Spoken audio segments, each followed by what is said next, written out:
Hello everybody, welcome back to the workshop. So in this video I'm going to be showing you how to make a mason jar candle holder. Now, if you've got a little tea light here, sometimes it's a common thing. People like to use these in weddings and walkway, pathway lights, or even just for decoration because it's a fairly safe way of doing a candle. You basically put a candle down inside of a mason jar.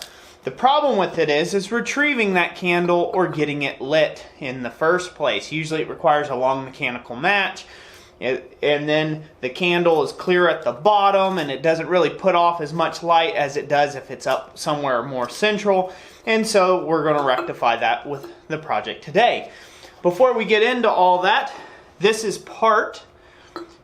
one part of a 10-part series entitled The Guide to 10 Hand-Forged Christmas Gifts. Now, this is an ebook that we have created to take and help you with the SEO and selling things around Christmas, and it has a big colored photographs of the finished product.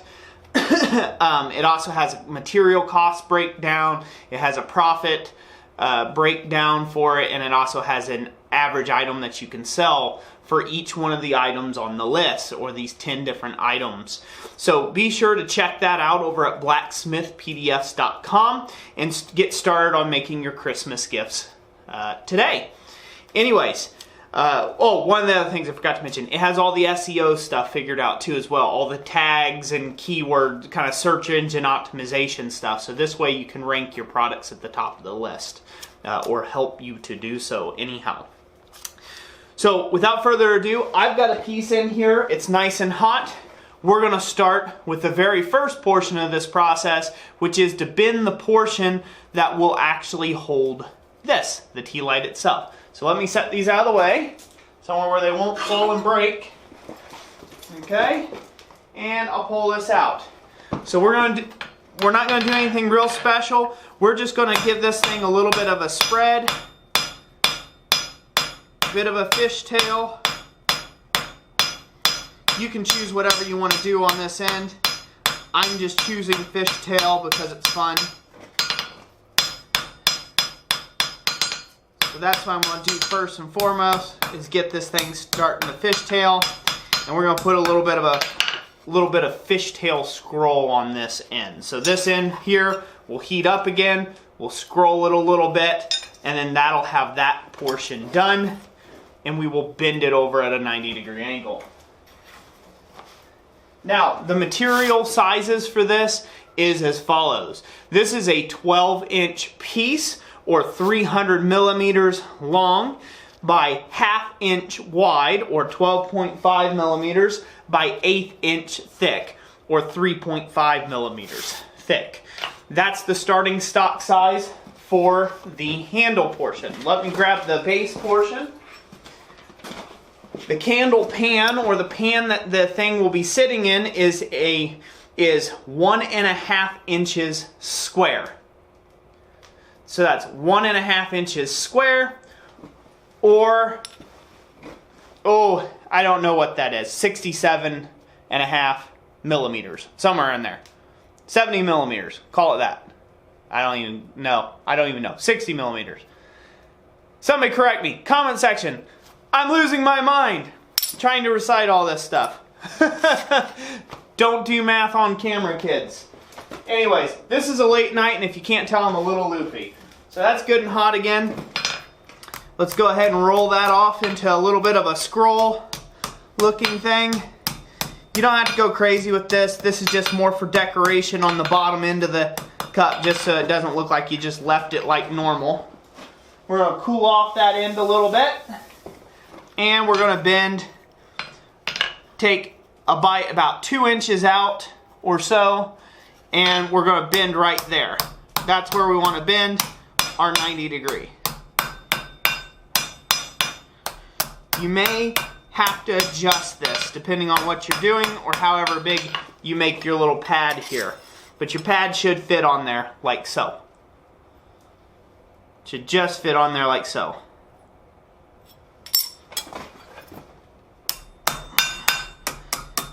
Been forever since I've made one of these. I used to sell them in quantities of about 5 to 10 of them at a time.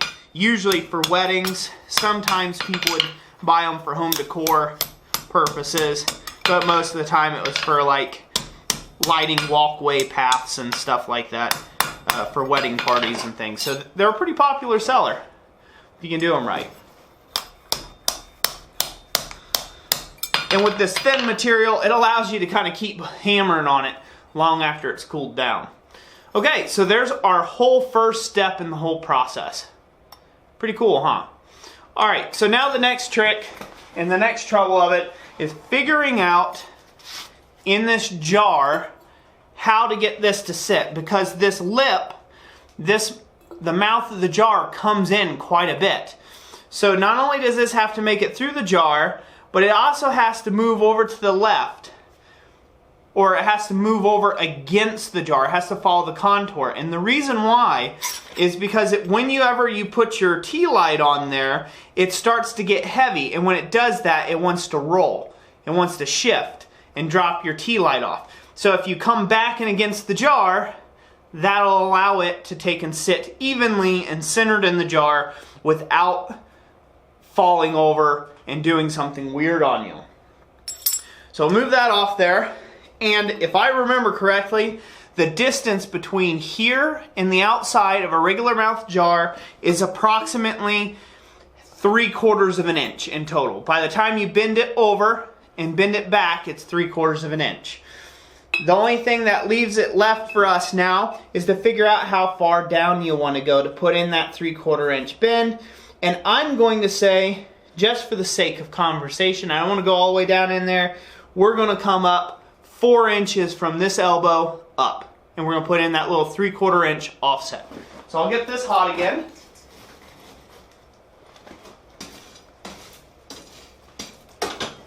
And I will be right back with you.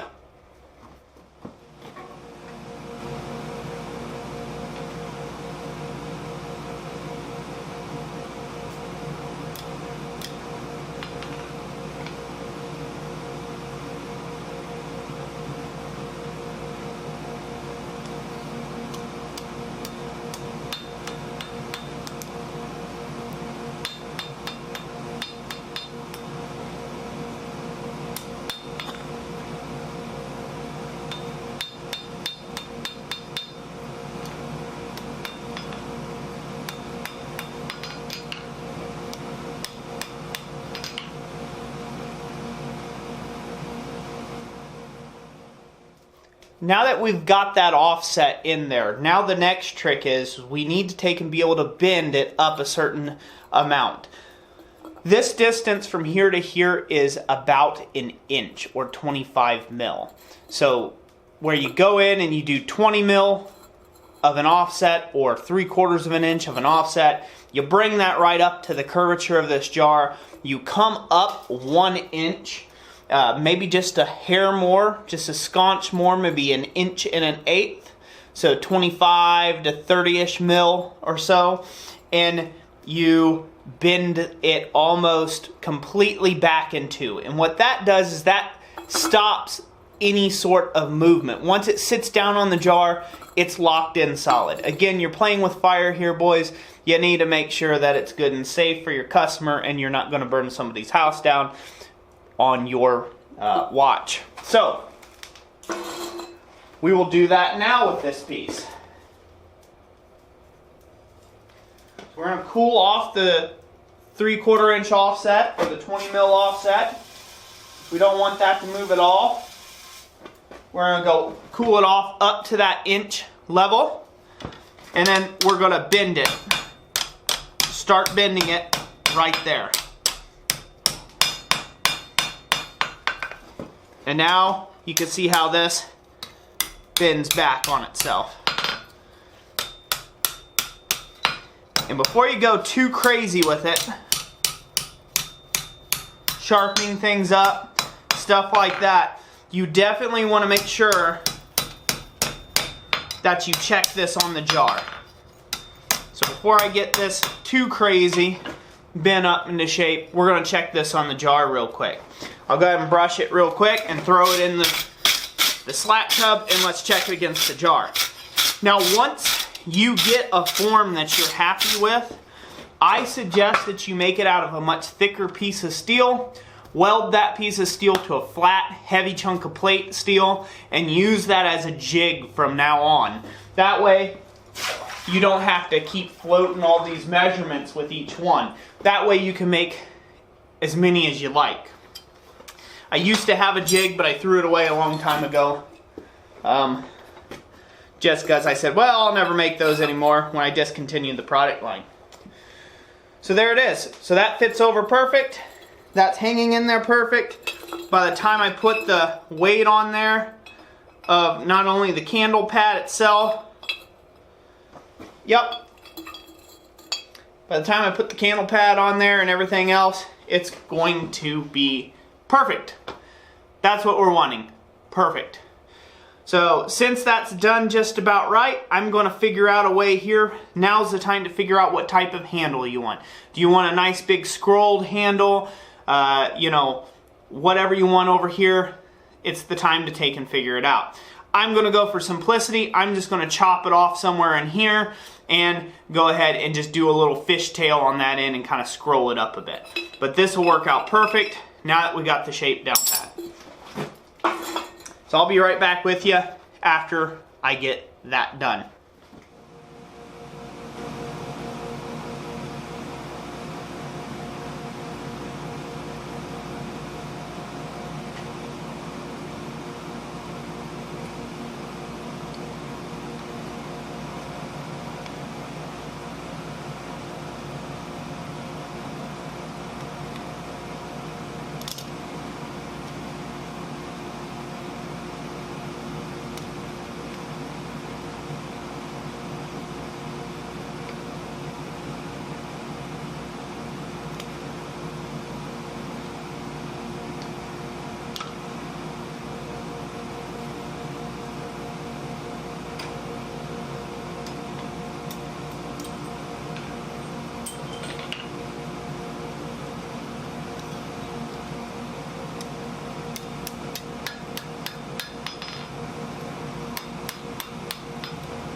Okay, now we're going to move on to the second phase of this project, and that's forming the candle cup portion itself.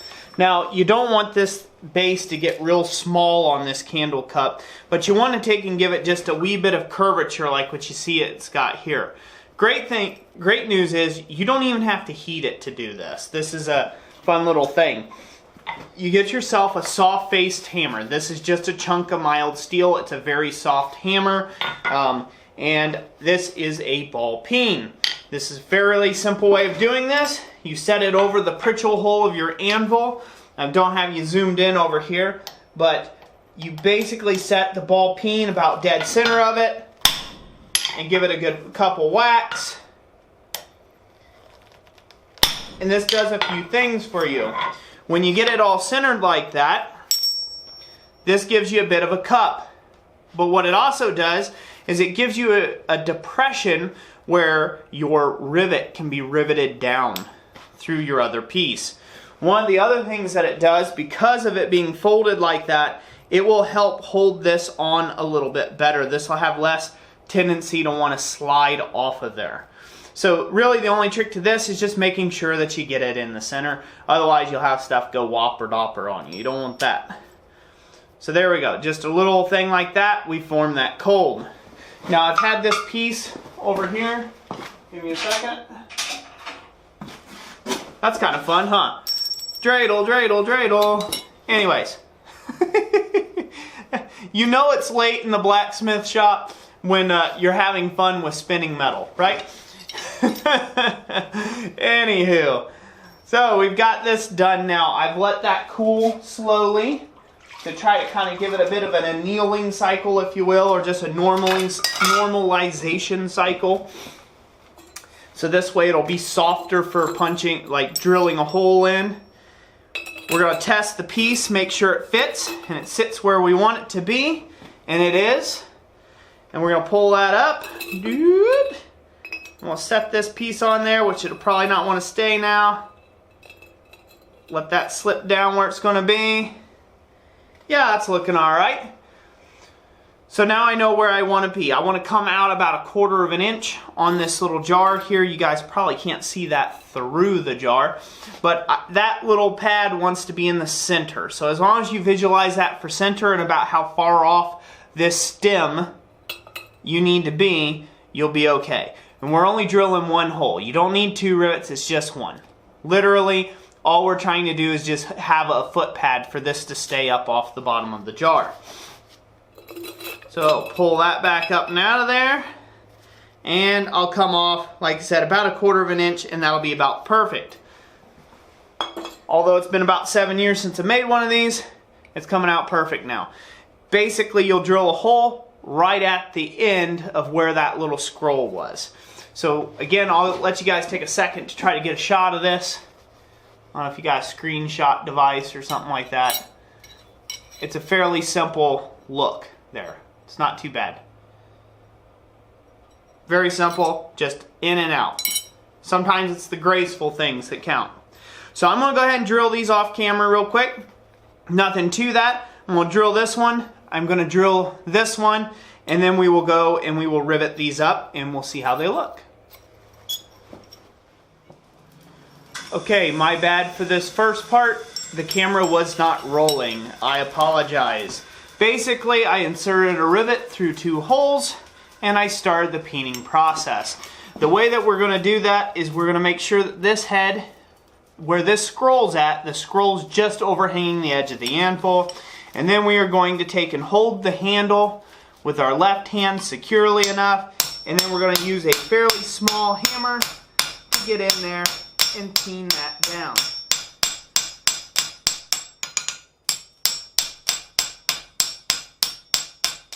Now this is a pretty real trick. It doesn't like to peen down there very nicely, but you just got to take your time with it and you'll get there. Get this straightened up a little bit. It's one of the benefits once it's on here. You can do that. One thing I would advise against is I would highly advise against at this point you getting it in your head to stick this in the fire and peen this down hot. If you're going to do that, what's going to end up happening is this material here is just going to swell out and it's just going to break. This material is too thin to be doing hot setting of rivets.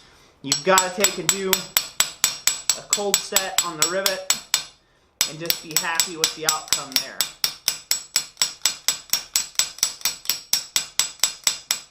So as long as it's nice and tight in there, no looseness, no jittering around, you're good to go. So let's give this whole thing a test now. Put it up here, hopefully this is in shot. Good to go. Here's the tea light. As you can see, it don't want to fit through the hole right now, that's fine. We can put a tilt on it. So when we light this candle, we'll take and shove it through the jar like so, and right down on the mason jar, and it'll hold it right dead center. Let me go get a lighter.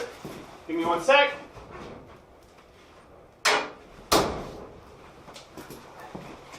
Now we can easily raise this piece up, get it lit, and right down in there we go. And there you have it, folks. That is a tea light candle holder, a mason jar tea light candle holder.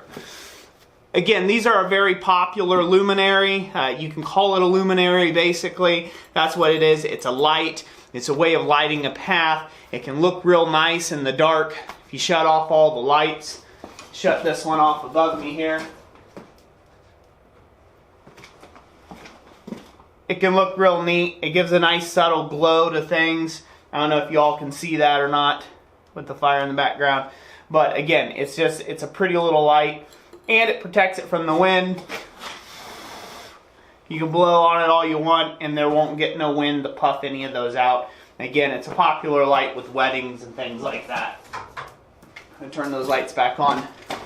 So anyways, that's it for this video. Be sure to go check out that ebook, The Guide to 10 Hand-Forged Christmas Gifts, over at blacksmithpdfs.com. Again, if you want all the breakdown of all the materials and all that good stuff. Also, while you're over there, you might consider purchasing a plans bundle while you're over there. The All Plans bundle has basically all of my power hammer plans and tooling plans all wrapped up into one bundle. I have a power hammer plan bundle, and just released this year, we have an ebook bundle all wrapped up around building your business.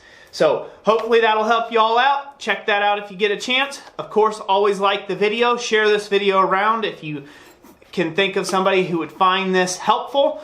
And as always, God bless you, and we will catch you on the next one. Thanks for watching.